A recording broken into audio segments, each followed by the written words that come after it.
едем, настроение у нас хорошее, да, Бахтияр ага? И мы слушаем «Ватан седасы».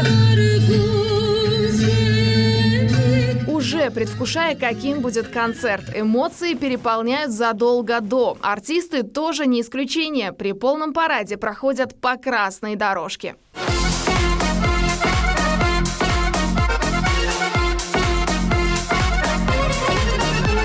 В холле гостей встречает фотозона. Сохранить в памяти яркий момент – добрая традиция. А вот в кулуарах спрятались те, от кого напрямую зависит картинка. Зрителям нужны живые эмоции, а прямая трансляция всегда лучше даже самой качественно смонтированной записи.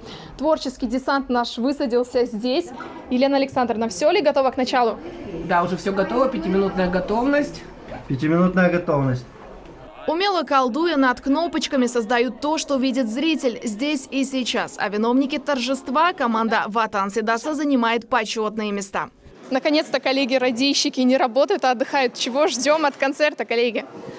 Ну, в первую очередь, ярких эмоций и, конечно, красивых номеров.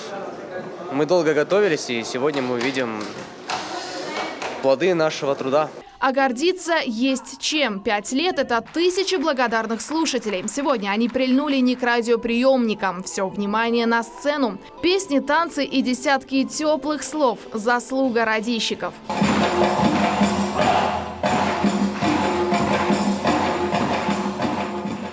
Из-за пандемии соблюдаются все антиковидные меры. Количество людей в зале ограничено. Но это ничуть не мешает наслаждаться выступлениями звезд крымско-татарской эстрады. Вот это все время как один миг пролетело у нас.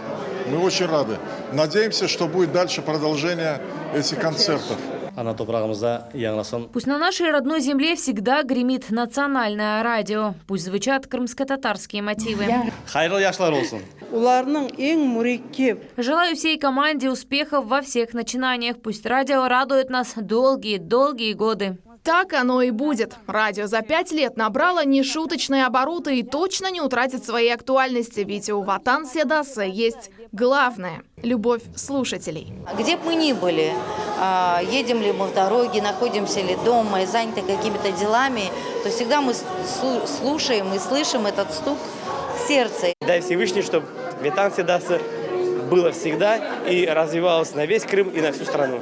Подытожив 5-летний отрезок, пора намечать планы на будущее. Мы видим, сколько нам звонят, сколько нам пишут, как сегодня прошел день, наш юбилей, сколько было звонков, поздравлений. И, конечно, это в первую очередь заслуга всей команды, телеканала «Милет» и радио. И уверена, что вот эта 5-летка – это только такой первый шаг, старт, и впереди будет больше работы.